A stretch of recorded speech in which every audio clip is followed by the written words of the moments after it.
नमस्कार छात्रों, मैं आज आपको कक्षा 10वीं हिंदी माध्यम का सामाजिक विज्ञान विषय अध्याय 4 परिवहन संचार एवं विदेशी व्यापार को पढ़ाने जा रहा हूं। छात्रों, आपने पूर्व में पढ़ा कि परिवहन क्या है। परिवहन दो शब्दों से मिलकर बना है, परि अथवा वाहन। परि और वाहन। परि का अर्थ है पार और वाहन का अर्थ है ले जाना। अब हम आज पढ़ेंगे संचार का साधन व उनका महत्व। संचार का साधन और उनका महत्व। संचार के साधन क्या है? संचार तंत्र के अंतर्गत सूचनाओं का आदान प्रदान या प्रसारण सम्मिलित है।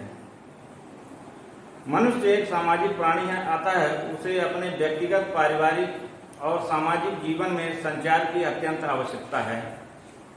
प्रारंभ में मनुष्य अपनी सूचनाओं या संदेशों को एक स्थान से दूसरे स्थान तक स्वयं लेकर के जाता था। इसके बाद घोड़ों के द्वारा या ऊंटों के द्वारा बैठ करके स्वयं फिर जाने लगा। पहले पैदल जाता था और फिर उसने साधन का इस्तेमाल किया और जिसमें घोड़ और ऊंट का प्रयोग किया। इसके बाद कबूतरों के द्वारा संचार का साधन अपनाया गया। कबूतर को भी कबूतर के से चिट्ठी एक स्थान से दूसरे स्थान पर भेजी जाती थी। आज वर्तमान समय में संचार के साधन अत्यंत महत्वपूर्ण हो गए हैं। इसके महत्वपूर्ण होने के आधार निम्नलिखित हैं या निम्न प्रकार से हम इसको कह सकते हैं। देश के विकास कार्यक्रम और नीतियों के बारे में जनता में जागरूकता विकसित करना, यह संचार के साधन का पहला कार्य है महत्वपूर्ण होने का। दूसरा है देश के आर्थिक विकास, सामाजिक संबंधों की प्रगति एवं सांस्कृतिक एकता में वृद्धि के लिए प्रोत्साहित करना। तीसरा है यातायात सेवाओं में मदद करना। चौथा, घर बैठे विश्व की संपूर्ण सूचनाओं को या घटनाओं को पढ़ना और सुनना, देखना। अगला बिंदु है व्यापार के क्षेत्र में माल को खरीदने एवं बेचने में सहयोग देना। ये सब संचार के द्वारा ही किया जा सकता है। हम इसको विस्तार पूर्वक आगे अलग अलग बिंदुओं में पढ़ेंगे। पर छात्रों, संचार के बिना आज का युग नहीं चल सकता।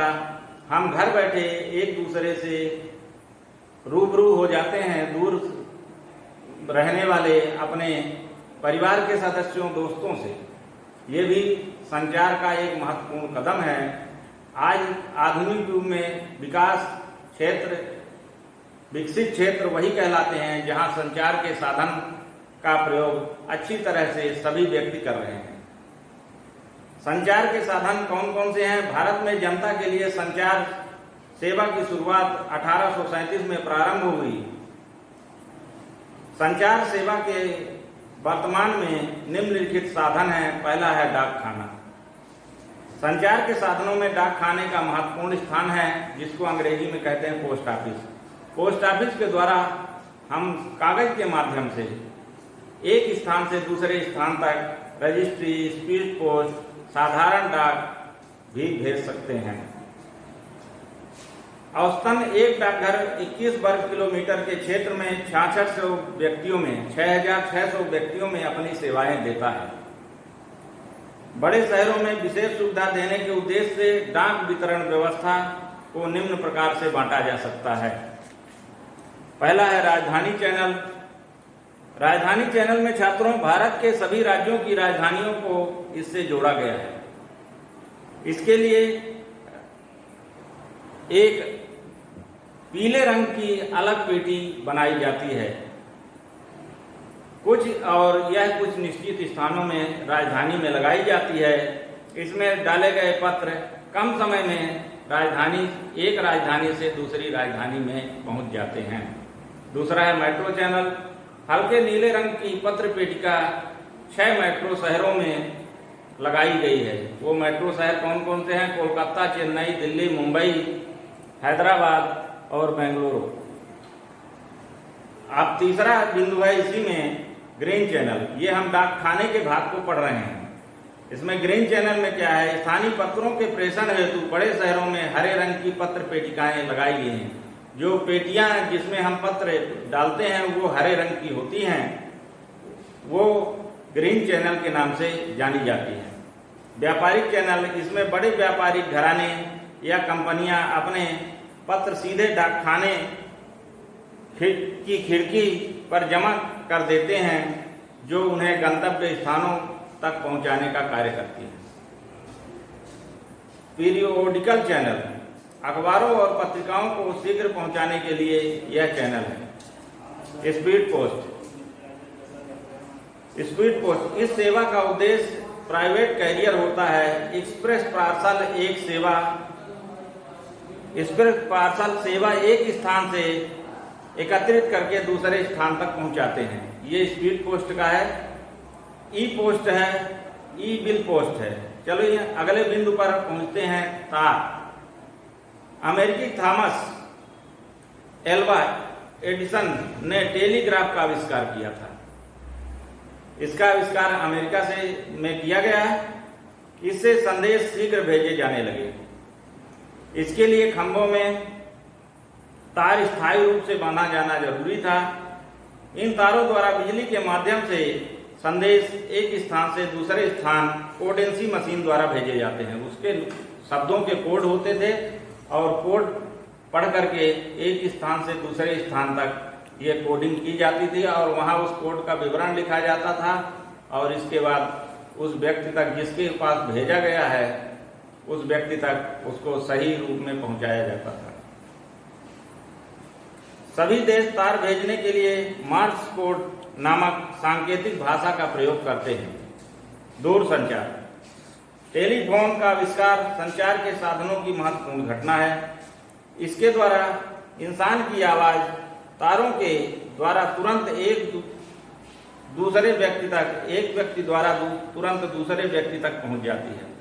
वर्तमान में दूरसंचार के क्षेत्र में सेवा प्रदान करने वाले दो विभाग, दूरसंचार विभाग, सेवा विभाग और दूरसंचार प्रचालन विभाग हैं। दूरसंचार पहले तार के माध्यम से होता था, लेकिन वर्तमान समय में यह एक बेतार है। इसको टावर के द्वारा हवा में इसका सिग्नल भेजा जाता है और सिग्नल के द्वारा एक व्यक्ति से दूसरा व्यक्ति बात कर सकता है या जो भी मैसेज है वह टावर के द्वारा हवा के सिग्नलों के द्वारा भेजा जा सकता है। इंटरनेट का पहले हम फुल फॉर्म जानते हैं, इंटरनेशनल नेटवर्क इसका संक्षिप्त नाम है। इस सेवा से कोई भी व्यक्ति घर बैठे कंप्यूटर के माध्यम से देश विदेश की प्रत्येक घटना को देख सकता है व संपर्क कर सकता है। विश्व भर में लाखों कंप्यूटर सूचना के केंद्रों से प्राप्त सूचनाओं व आंकड़ों को अपनी भाषा में सरलता से प्राप्त किया जा सकता है। इस सुविधा में भारत का विश्व में चौथा स्थान है। देश की कुल जनसंख्या के 4.5% लोग इंटरनेट की सुविधा का उपभोग करते हैं। मोबाइल फोन या सेलुलर फोन, अभी हम पहले भी बता चुके हैं दूरसंचार में कि यह एक टावर के माध्यम से हवा में सिग्नल इसका होता है। अब हम इसको विस्तार से देखते हैं। यह एक बेतार का तार जैसा फोन है जिसे मोबाइल या फोन या सेलुलर फोन कहते हैं। इस फोन को आप कहीं भी जेब में रख कर ले जा सकते हैं, वहां से फोन कर सकते हैं एवं बाहर से भी फोन प्राप्त कर सकते हैं। 2006 तक देश में इस सेवा का उपयोग करने वालों की संख्या लगभग 3.1 करोड़ थी। वर्तमान समय में अब यह संख्या बहुत ज़्यादा हो गई है। फैक्स एक प्रकार का लिखित संदेश भेजने या प्राप्त करने का माध्यम है। इसे हम कागज में लिख करके फैक्स मशीन द्वारा एक स्थान से दूसरे स्थान तक भेज सकते हैं। ईमेल वर्तमान युग कंप्यूटर का है। संदेश वाहन में भी कंप्यूटर का महत्वपूर्ण स्थान है। पहले कंप्यूटर को टेलीफोन से जोड़ा जाता है, फिर उस पर संदेश टाइप किया जाता है। यह संदेश कंप्यूटर पर पढ़ा जा सकता है, जहां से वह भेजा गया है। रेडियो रेडियो संचार का एक महत्वपूर्ण माध्यम है। इसके द्वारा समाचार, घटनाएं, खेलकूद, कृषि सूचनाएं, वर्तमान मौसम, सुगम संगीत, शिक्षा, मनोरंजन कार्यक्रम आदि प्रसारित किए जाते हैं। भारत में 2 निजी ट्रांसमीटरों के माध्यम से मुंबई एवं कोलकाता में रेडियो प्रसारण सेवा प्रारंभ हुई। इसका प्रारंभ 1927 में हुआ। 1930 में दोनों ट्रांसमीटरों को एकत्रित कर भारतीय प्रसारण सेवा का गठन कर दिया गया और शासन ने इन्हें अपने हाथों में ले लिया। पहले ये प्राइवेट था, अब यह सरकारी प्रसारण सेवा है। अब अगला है बिंदु है दूरदर्शन। भारत में टेलीविजन सेवा का नियमित प्रसारण 1965 से प्रारंभ हुआ। 1976 में इसे आकाशवाणी से पृथक कर दूरदर्शन नामक अलग संगठन बनाया गया। अब देश की लगभग 87% जनसंख्या दूरदर्शन के माध्यम से घर बैठे अपने समाचार, शिक्षा के, विज्ञान के और अन्य कार्यक्रम देख सकती है। सिनेमा जन संचार का महत्वपूर्ण माध्यम है एवं देश के करोड़ों लोगों का मनोरंजन प्रदान करता है। मुद्रण माध्यम ये भी संचार का एक माध्यम है। समाचार पत्र, साप्ताहिक, मासिक पत्रिकाएं संचार के मुद्रित मुद्रण के माध्यम से हम कोई भी समाचार, दूसरे जगह की समाचार अपने घर में प्राप्त कर सकते हैं। इसके लिए हम अखबारों, पत्रिकाओं और अन्य कई साधनों का उपयोग करते हैं। उपग्रह संचार वैज्ञानिकों ने मानव हितों की पूर्ति के लिए मशीनीकृत उपग्रह तैयार कर रॉकेटों की सहायता से अंतरिक्ष में स्थापित किया। इसे कृत्रिम उपग्रह पृथ्वी का चक्कर लगाते हुए मौसम, प्राकृतिक संसाधनों और अन्य की जानकारी के साथ साथ उसके चित्र भी उपलब्ध कराता है।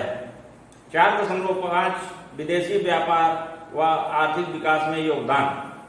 विदेशी व्यापार क्या है छात्रों? विदेशी व्यापार जो हम एक दूसरे देश को, अपने देश की वस्तुएं दूसरे देश को भेजते हैं, वह विदेशी व्यापार है। इसको अब हम दूसरे देश से अपने देश में मंगाते हैं, वह भी विदेशी व्यापार के अंतर्गत आता है। इसके लिए दोनों देशों के बीच में एक लिखित समझौता होता है। लिखित समझौता होने के बाद जो उसके यहाँ की सामग्री हमको लेनी है, उसी पर हम समझौता करते हैं और जो हमारे यहाँ से सामग्री देनी होती है, हम उसको भी उसमें लिखते हैं। इससे हम एक दूसरे का सामग्री का आदान प्रदान, जिसको अदला बदली कहते हैं, ये भी करते हैं। पूर्व में हम अदला बदली पढ़े हैं, वस्तु विनिमय उसका नया नाम हो गया है, लेकिन आज भी वह प्रचलित है। सिर्फ नाम बदल गया है, काम वैसा है। अब इसको विदेशी व्यापार में जिसको हम भेजते हैं दूसरे देश में, उसको निर्यात कहते हैं और जिसको हम मंगाते हैं उसको आयात कहते हैं। विदेशी व्यापार के माध्यम से हम अपने दैनिक उपयोग से लेकर के बड़ी बड़ी मशीनों तक दूसरे देशों में भेजते हैं और दूसरे देशों से अपने उपयोग की वस्तुएं अपने देश में लोगों के लिए मंगाते हैं। अब हम विदेशी व्यापार को संक्षिप्त में इतनी ही जानकारी लेंगे, शेष आप पुस्तक का अध्ययन करेंगे। अंतर्राष्ट्रीय व्यापार को प्रभावित करने वाले कारक। अब अंतर्राष्ट्रीय व्यापार विदेशी व्यापार ही है। इसको कौन कौन से कारक प्रभावित करते हैं? स्थिति। जो देश संसार के व्यापारिक मार्गों में स्थित होते हैं, उनकी व्यापारिक उन्नति शीघ्र होती है। स्थिति क्या होती है? हमारा जैसे सब तीनों क्षेत्रों का मार्ग अलग अलग है। हम विदेशों के लिए, क्योंकि हमारे चारों ओर समुद्र है, कुछ ही पृथ्वी है जहां हम किसी न किसी रोड, ट्रेन के माध्यम से सामग्री पहुंचा सकते हैं या मंगा सकते हैं। उसके अलावा हम समुद्री रास्ते से जल मार्ग के द्वारा या वायु मार्ग के द्वारा ही अपने देश का सामान दूसरे देश में भेज सकते हैं और दूसरे देश का सामान अपने देश में मंगा सकते हैं, तो उसकी रास्ते की स्थिति अच्छी होनी चाहिए। दूसरा है कटा फटा समुद्र तट। समुद्र तट कटा फटा ना हो तो वह देश प्रगति कर सकता है, क्योंकि व्यापारिक मार्ग अगर अच्छे हों तो देश का प्रगति संभव है। तीसरा बिंदु है प्राकृतिक साधन, आर्थिक विकास, सांस्कृतिक भिन्नता, जनसंख्या की भिन्नता, परिवहन व संचार के साधनों का विकास, व्यापारिक नीति, शांति, राजनैतिक विचारधारा, सस्ते मूल्य। इन सब बिंदुओं के कारण हमारा विदेशी व्यापार प्रभावित होता है। 4.6 हम पढ़ेंगे भारत का विदेशी व्यापार, आयात एवं निर्यात। एक देश का अन्य देशों के साथ वस्तुओं का जो विनिमय होता है उसे विदेशी व्यापार कहते हैं। हम छात्रों अभी बता चुके हैं अदला बदली, फिर उसके बाद उसका नाम बदलकर वस्तु विनिमय हो गया। अब इसको जो भेजते हैं और जो मंगाते हैं उसका है आयात और निर्यात। व्यापार की संरचना का आशय आयात एवं निर्यात की वस्तुओं से है। जब एक देश से वस्तुओं को दूसरे देश में भेजा जाता है तो उसे निर्यात कहते हैं। इसके विपरीत जब अन्य देश से वस्तुओं को अपने देश में मंगाया जाता है उसको आयात कहते हैं। धन्यवाद।